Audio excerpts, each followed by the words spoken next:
Nana Shastra Vicharanikao Nipanau Sadharma Sanstapakau Lokanam Hitkarinau Tribhuvane Manyau Sharanyakarau Radha Krishna Padarvinda Bhajnanandena Mattalikau Vande Rupa Sanatanau Raghuyugau Shri Jiva Gopalakau.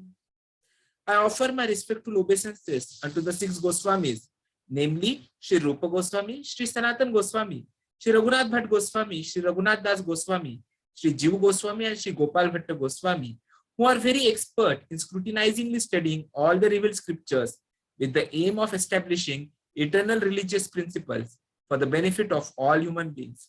Thus, they are honored all over the three worlds and they are worth taking shelter of because they are absorbed in the mood of the gopis and are engaged in the transcendental loving service of Shri Radha and Krishna. So what we have seen are these two important shlokas which we have to remember. Anya Bilashita Shunyam Jnana Karmadi Anavritam Anukullena Krishna Anushilanam Bhaktiruttama and Sarvapadi Vinirmuktam Tatparatvena Nirmalam Rishikena Rishikesha Sevanam Bhaktiruchyate. The aspects which are important from here are that our devotional service has to be devoid of any kind of other desires. It has to be favorable to Krishna. It has to be cultivated in the footsteps of the acharyas, and it should not be covered by any kind of karma or jnana. Secondly, it has to be free from all material designations. We have to take Krishna as the highest object. We have to do actual service. It has to be an active engagement, and whatever we do has to be faultless. So devotional service is for Krishna. It is an active engagement and it is executed with favorable intent to Krishna. The three categories of devotional service, the sadhana bhakti, bhava bhakti and prema bhakti is what we have understood. So sadhana bhakti, wherein we don't have self-realized devotion for the Supreme Personality of Godhead, so we have to do practice to achieve it. In bhava bhakti, slowly that self-realization of the affection has started, and in prema bhakti, the affection to the Lord deepens to the greatest extent. The waves of devotion, we have seen that it will start only if we are getting attraction for devotional service, and attraction for devotional service comes only when we are doing the execution of devotional service. So this is a paradox, and this paradox is solved by the mercy, or I'll say the causeless mercy of pure devotees. So types of sadhana bhakti, the Vaidhi sadhana bhakti and the Raganuga or the spontaneous devotional service. So Vaidhi sadhana bhakti, there is no natural affection. The inspiration is from scriptures and order of spiritual master. And in Raganuga bhakti, the attraction to please Krishna is there.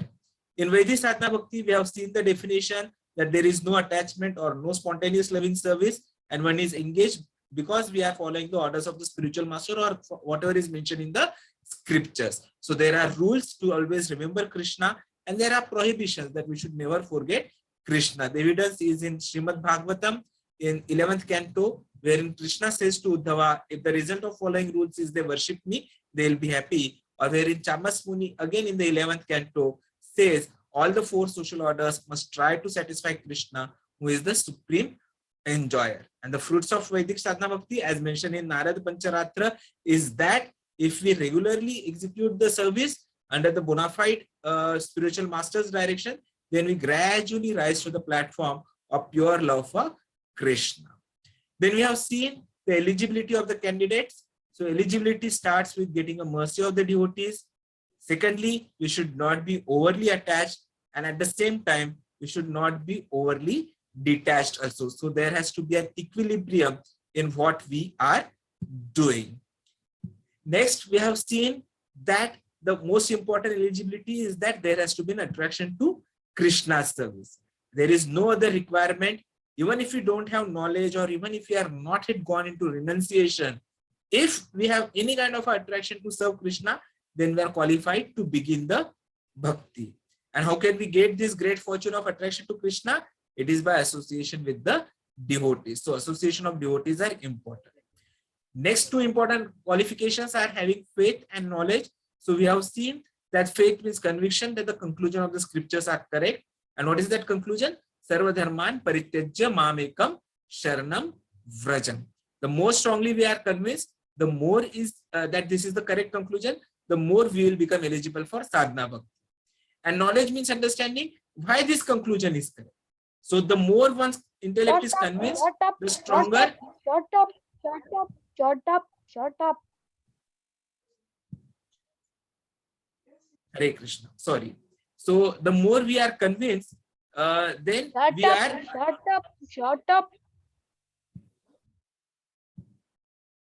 Hare Krishna. So the more we get convinced, the more we are able to practice.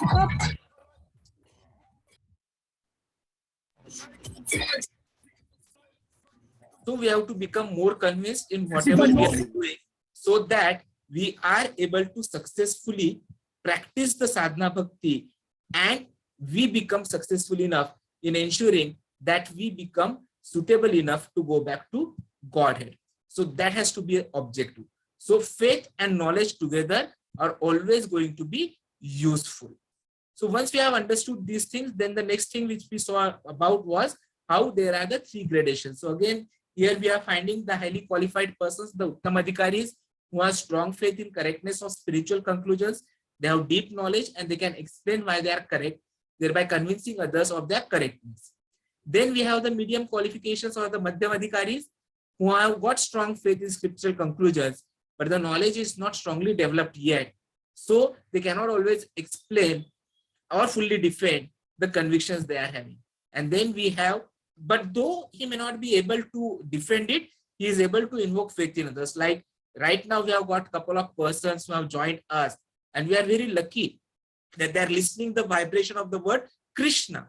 So the moment they are listening to this vibration of the word Krishna, even though they are trying to do something wrong, that benefit of the word Krishna is going to reach to them, and slowly and steadily, they will also come into Krishna consciousness and become suitable enough to go back to Supreme Personality of Godhead. So I thank them to join us today for the first time in our lecture series on Nectar of Devotion. And then we have got the minimum qualifications, or the what I'll say Kanishta Adhikaris. Like we have here Andrej, who is trying to be the most meaningfully qualified, but he is able to listen to Krishna's word. So his faith will develop in the scriptures, and slowly and steadily he will also get the knowledge, and they can be going further. So for a temporary moment, they can have a fall down, but then in the long term, they will get the benefit successfully. So after having understood this, let us now see what all the other benefits. So yesterday we also saw about the Madhyam Adhikaris and some characteristics of the, what I'll say, the Neophyte Devotees. So Neophyte Devotees, they mistake the material expertise to be advancement in devotional service. Then they forget what is Archana and Bhajana. So most of the time they make a mistake in that. They are conscious of only DT as the object of what I say service, and that is where they make mistakes. They think very high of themselves, and they think that simplicity is very important, but that is not all. And they also get disturbed if the Madhyama devotee criticizes the non-devotees of the Lord.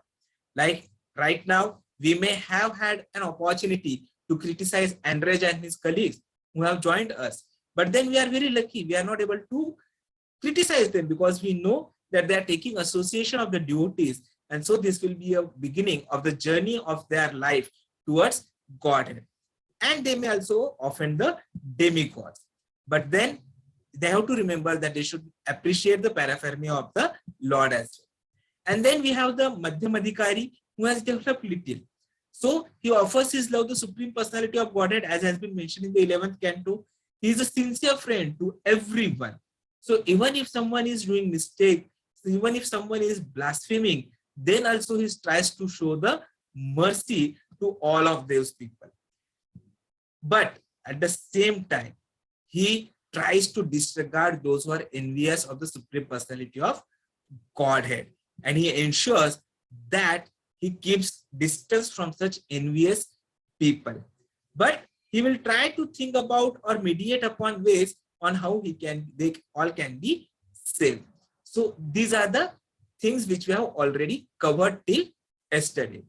Om Agyan Timirantasya Jnananjana Shalakaya Chakshurun Mlitam Yena Tasmai Shri Guruve Namaha. Shri Chaitanya Manobhishtam Sthapitam Yena Bhutale Swayam Rupa Kadamayyam Dadati Swa Kadantikam Vandeham Shri Guru Shri Yuta Padakamlam Shri Gurun Vaishnavamscha Shri Rupam Sagrajatam Sahagana Raghunathanvitam Tam Sajivam Sadvaitam Savadhutam Parijana Sahitam Krishna Chaitanya Devam Shri Radha Krishna Padan Sahagana Lalita Shri Vishakhanvitamscha Namo Om Vishnu Padaya Krishna Pristhaya Bhutale Srimate Bhakti Vedanta Swami Niti Namine Namaste Saraswati Deve Gauravani Pracharine Nirvishesha Shunyavadi Pashatya Desha Tarine Jai Shri Krishna Chaitanya Prabhu Nityananda Shri Advaita Gadadhara Shivasadi Gaur Bhakta Binda Hare Krishna Krishna Krishna Hare Hare Hare Rama Rama Rama Hare Hare Hare Krishna Krishna Krishna Hare Hare Hare Rama Rama Rama Hare Hare Hare Krishna Krishna Krishna Hare Hare Hare Rama Rama Rama Hare Hare. So we are continuing with our discussions that we have had, and what we have been continuing is diving deep into this ocean of nectar of devotion. So currently we are on to chapter 3, which talks about the eligibility of the candidate for accepting the devotional service. So having understood what the eligibilities are, the next part of the discussion has been on understanding what are the different types of devotees. So we have seen about the Neophyte Devotees, and then we have also seen how after a little progress, when they become a Madhyama Adhikari, how they handle the aspects. And now what we are going to continue in this particular series today is about the Uttama Adhikari, or the topmost devotee. And that is something which has to be our aspiration.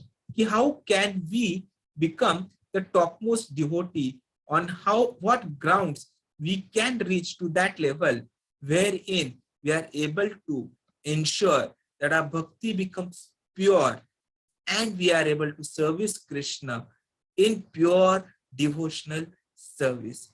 What would be the best of the Sharanagati that we can have? So these are the aspects that we are going to be understanding today, and ensuring that we have a little summarization of the whole chapter 3, which we are finishing today. So let us continue. So coming to the qualifications, or what is a Uttama Adhikari. So this is something which is defined again in Srimad Bhagavatam, in Chaitanya Charitamrita, Madhya Leela, 22nd chapter, 66th verse. Shastre yuktau cha nipunah sarvatah drudha nishchayah praudha shraddho adhikariyah sabhaktav uttamo matah. One who is expert in logic and in understanding the revealed scriptures, and who always has firm conviction and deep faith that is not blind, is to be considered a topmost devotee in devotional service. Again, we have something similar mentioned in the 11th canto of Srimad Bhagavatam.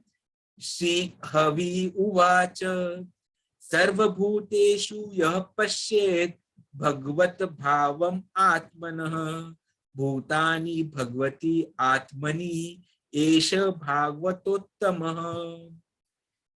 It means, Śrī Havir said, the most advanced devotee sees within everything the soul of all souls, the Supreme Personality of Godhead, Śrī Kṛṣṇa.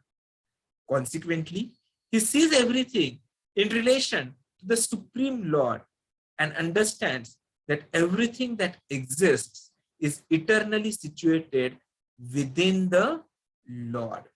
So just see how beautifully these two verses have made us understand what the important aspects are.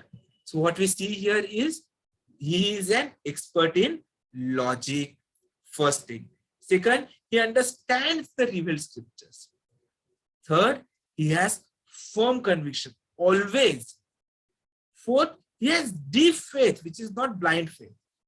It has come out of intellect. So these are the four most important critical qualifications mentioned in Chaitanya Charitamrita.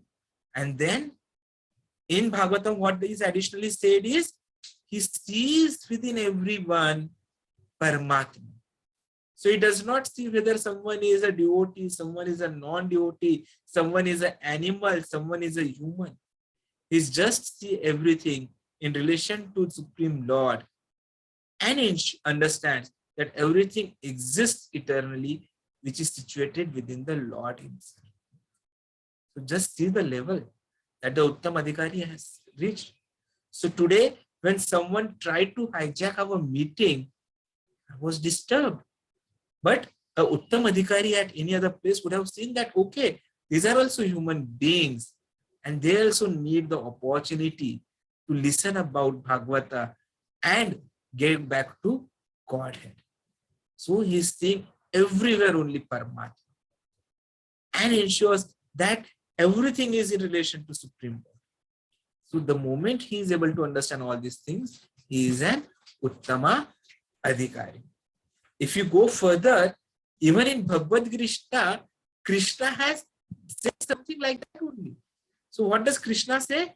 Krishna says in Bhagavad Gita 6th chapter 38th verse, Yo mam pashyati sarvatra sarvam cha mai pashyati tasya aham na pranashyami sacha me na pranashyati. What it means is, for one who sees me everywhere and sees everything in me, I am never lost, nor is he ever lost to me. So just think, won't you like Krishna to always remember you? Definitely. And Krishna wants to always remember you.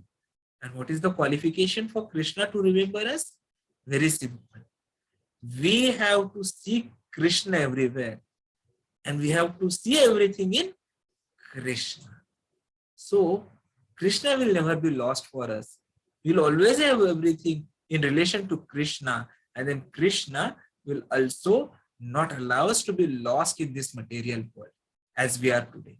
He will ensure that we are pushed, as we saw in the second chapter, that bhakti is something which has to be pushed. So we'll be pushed towards him, and we'll successfully go back to Godhead. So that is what is important.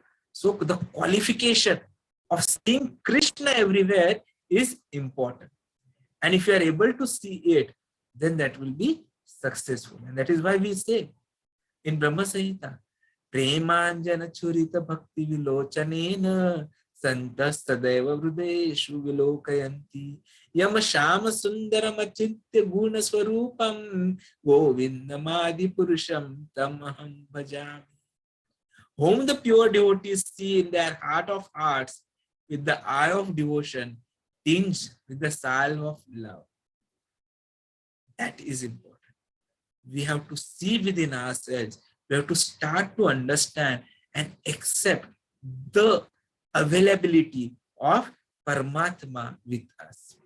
So if you are able to do it, then we have reached the level. Now, having seen what is the eligibility, it is also important that we understand who are not eligible. Like someone is eligible, so there would be some people who will not be eligible as well. So even those are mentioned in this particular chapter. So it is said the minimum qualification for taking to the regulated practice of pure devotional service is that we should have slight attraction for Krishna without any selfish motive. Some people do not have faith in this. So anyone who does not have faith in this is going to be ineligible, because They have no attraction to selfless service, and therefore they are ineligible. See, this attachment to Krishna, serving Krishna, and that too selflessly, is the qualification. So if we don't have it, then it is ineligibility. As an example, Sri Rupa Goswami cites 4 classes of pious men. Now they are pious men, but then still they are ineligible to get into sadhana bhakti. Who are those 4 people? The distressed, the needy, the inquisitive, and the jnani. Now these persons approach God to achieve their own desires. But pure devotional service requires one to abandon selfish motives, anyabhilashita shunyam. That is what we started off with everything. So though they are pious, they do not possess the minimum eligibility to begin sadhana bhakti. Like when we are in trouble, we go to God. Oh, I am in problem. Please solve me. We are distressed. We approach God. Or we need something. I am giving exam. I need to pass. Please, Bhagwan, please ensure that I am passing. Or you want to understand who is Lord. Why is he here? What is the philosophy? So inquisitiveness. And the Gyanis who have learned all the scriptures. But then still, they have not developed the love for serving Krishna. So they are going to God, but they have got their own desires. And because they have got the desires, they are not eligible to be in the sadhana bhakti. So they are pious, but without faith in the objective of the bhakti. And if you don't have the faith in the objective, then you are not eligible. That is why they are called as ineligible. And that is what is mentioned even in Bhagavad Gita, 7th chapter, 16th verse. Chaturvidha bhajante mam janasu kritino arjuna arto jidnyasu artho artharthi jnani cha bharyatarshavaha. Oh, best among the Bharatas, 4 kinds of pious men begin to render devotional service unto me: the distressed, the desirer of wealth, the inquisitive, and he who is searching for knowledge of the absolute. Now, there are examples which we have seen about all of this. We are already doing a Srimad Bhagavatam since so many days. So when you talk about someone who is in Artha, Artha means one who is in trouble. So right now we have just finished the story of Gajendra. So he was in problem and he remembered the Supreme Personality of Godhead. Or someone who wants Artha, someone who wants to get wealth, like Maharaj Dhruv. He wanted to get the ability to sit on the lap of his father. He wanted that wealth. So he was an Artharthi or Jitnyasu. Then sages who had all gathered in Naimisharanya, they were all Jitnyasu. They wanted to understand what is it. So they had gathered there. Or the Gyanis. So Chatushkumar. So they had all the knowledge. So these are the examples which are already given. But then somehow or the other, they are not having that full faith in the objective, what has to be achieved. And so, though they are pious, they are not completely eligible. Then there are certain disqualifications of those who are into Bhakti and Mukti. So, if you go through the chapter which I have already shared yesterday, and again, I have also shared it on a drive, these particular things are clearly mentioned there. So, Bhakti, anyone who has any desire or aspiration for satisfying his senses by becoming more and more important, either in the material sense or in the spiritual sense, cannot actually relish the sweet taste of devotional service. See, here we are having this material desire. We want to achieve something. We want to get something out of the devotional space, whatever pious activities which we are doing. And the moment we think that we have to get something, then this becomes a disqualification. We are not able to achieve it properly. So we have to ensure that we are not into such kind of a disqualification. Then if you see, there's something called as Mukti as well. Now what does the Mukti talk about? The Mukti is there wherein it is like without being elevated to the position of a Jnani or a wise man, we cannot stick to the principle of worshipping the Supreme Personality of Godhead. So it can be concluded that the person is free from bodily concept of life, is an eligible candidate for pure devotional service. But then if the objective is only to reach up to the Mukti level, then we are not able to be achieving it successfully.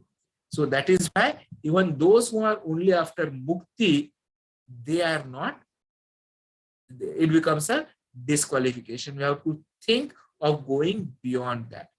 So this is something which was mentioned in the first canto itself. Bhukti mukti spruha yavat pishachi vrudi vartate tavad bhakti sukasya atra katham abhyudayo bhavet. The material desire to enjoy the material world and the desire to become liberated from material bondage are considered to be two witches, and they haunt one like ghosts. As long as these witches remain within the heart, how can one feel transcendental bliss? As long as these two witches remain in the heart, there is no possibility of enjoying the transcendental bliss of devotional service. So just see, the scripture has called them as a witch. So if you are running after bhakti or you are running after mukti, if those two desires are still in your heart, then they are going to be acting upon us. They are going to be hunting us like ghosts. And as long as they are there, we will not be able to feel the transcendental bliss. So if you have to feel the transcendental bliss, then this is very important that we somehow or the other overcome these two witches and we remove them from our life, from our heart permanently. So that has to be our objective. So if you are able to achieve that objective, then we have some possibility that yes, we will be going ahead further in life. So what are the disqualifications? Bhakti and Mukti. Let us see what the Shastras are talking about it further. So what they say is selfish desire prohibits attraction to selfless bhakti. And so we get disqualified. And selfish desire falls into two categories. One is bhakti, wherein we try to enjoy the senses and mind, and mukti, wherein the desire is to be liberated from suffering.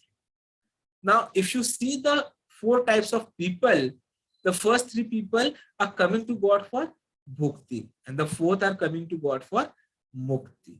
So that is why Sri Rupa Goswami has compared them even in Bhakti Rasamrit Sindhu to ghosts and witches. A haunted person cannot act on his free will because he is possessed by the ghosts or the witches. So he is forced to fulfill their desires. So if desires for bhakti or mukti haunt the heart, like ghosts or witches, they will be forcing us to continually pursue the sense gratification and liberation. We will not be able to act in our own self-interest, which lies in loving and serving the Supreme Personality of Godhead. So that is why the scriptures in the first canto itself had compared them to the witches. Again, selfish desire prohibits attraction to selfless bhakti, and so disqualifies one from pure devotional service. Without abandoning desires for enjoyment or liberation, one cannot develop attraction to pure devotional service and taste the sweetest transcendental relishable melody. So this is what Srila Prabhupada has mentioned when he has talked about Bhakti Rasamrit Sindhu by Srila Rupa Goswami. So it is very, very important that we avoid this. And that is why those who are on the path of sadhana bhakti very scrupulously reject these desires. So when we have to reject these desires in the interest that we also become successful. So let us now summarize this whole third chapter as you have got some time. And then we'll take up certain questions which you may have on the discussion still now. So it started with the only qualification to begin devotional service is mercy of a devotee because he enthuses one with attraction to the Supreme Lord. Secondly, the qualification to advance in Vaidhi sadhana depends upon maturity of our knowledge and faith in the scriptures. And what is faith? Faith is that the conclusion of the scriptures is true, and knowledge is that how the conclusion of the scriptures has arrived is right. And what is the conclusion of the scriptures? The conclusion of the scriptures is that Sarva Dharman Parityajya Mam Ekam Sharanam Vraja. The qualification for practicing pure devotional service is that we should abandon all desires, especially the mukti, the desire for mukti, and we should endeavor only to please Krishna. What is it that I should do today which will please Krishna? That should be the question which you ask yourself every day as soon as you get up from bed. So, knowledge and renunciation are required? No. So if someone says that, okay, I don't have knowledge, I'm not able to renunciate, may I do bhakti? The answer is yes, because knowledge and renunciation is not required. The grades of eligibility to advance, we have seen, right, from Kanishta Adhikari, Madhyam Adhikari to the Uttam Adhikari. So low grade devotees, we have seen the examples. The best amongst these is definitely the Uttama Adhikari. We have also seen what are the impediments to the advancement in the Vaidhi Sadhana Bhakti. And what is the most important need? The most important need is that we should get the mercy of a devotee, and we should develop the love for serving Krishna. So the eligibility is attraction to Krishna service, which comes from mercy of Lord, from association of devotees. Knowledge and renunciation is not required, which is mentioned in Nectar of Instructions as well. So that is one of the books which we may start after completing the Nectar of Devotion. It is not a prerequisite because too much of this makes heart hard and emotionless. The emotions are required because Krishna is also emotionless. Then grades of eligibility to advancement. So in Vaidhi Sadhana Bhakti, the service is by inspiration from Shastra and Guru. So faith and knowledge in scriptures will determine the eligibility. The stronger the faith, the stronger the knowledge, the better you are in the three grades. The varieties of low grade of devotees, the Kanishta Adhikari we have seen, those who are distressed, those who are in need of money, those who are inquisitive, or those who are wise. So we saw those examples of Gajendra, Dhruva, then Shaunaka and other munis which had gathered in the Naimisharanya, and the four Kumaras or the Chatush Kumar. Then who is the best of these? The wise, even amongst them. Why? The reason is service is less motivated. At least they have got the preliminary knowledge of Shastra. What are the impediments to the advancement in Vaidhi Sadhana Bhakti? The desire for liberation and the desire for enjoyment. So Mukti and Bhakti are the impediments. What is the most important need? To begin Vaidhi Sadhana Bhakti, mercy of devotees. And advancement in Vaidhi Sadhana Bhakti, it will be maturing of our knowledge and faith in scriptures. So to practice pure devotional service, liberation from bodily concept and all desires have to be abandoned, especially Bhakti and Mukti. So is it possible, Prabhuji? Are there examples that someone has rejected the Bhakti and Mukti? The answer is yes. There are many examples of such things. So let us see who are such examples. My devotees refuse all liberation and only want service. This is what Lord Kapila said, and this is what is documented in Srimad Bhagavatam 3rd canto. Lord Kapila is telling this. Then Dhruva Maharaj, Srimad Bhagavatam 4th canto. Impersonalists cannot approach your lotus feet. So how can fruity workers? Just think. Even if you are impersonalist, they will not go to Krishna's lotus feet. So if you are doing something with any desire, definitely we cannot achieve pure love of Krishna.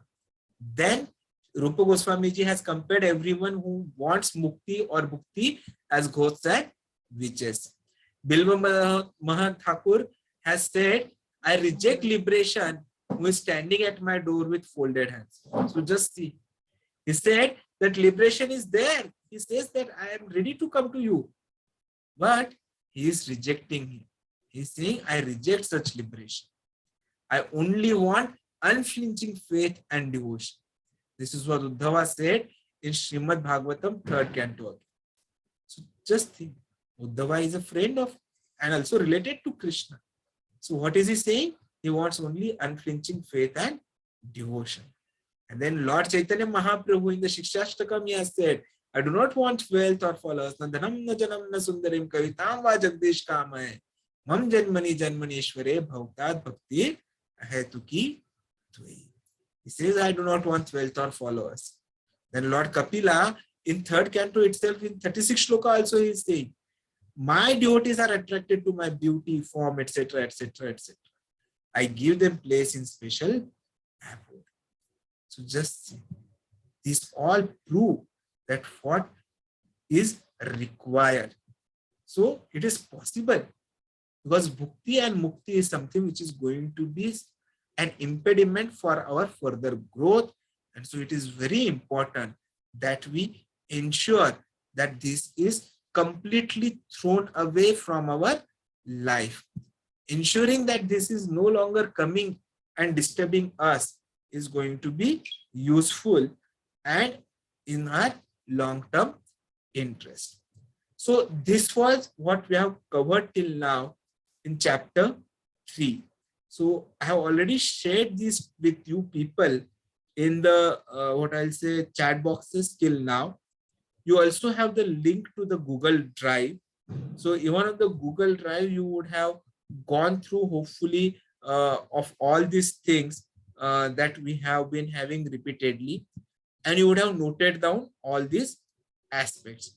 So with that in mind, if anyone wants to ask any question impromptu right now, or you are facing any difficulty in understanding, or you want to give any kind of a suggestion, you may please share it to us in the right now, because we are having a couple of minutes.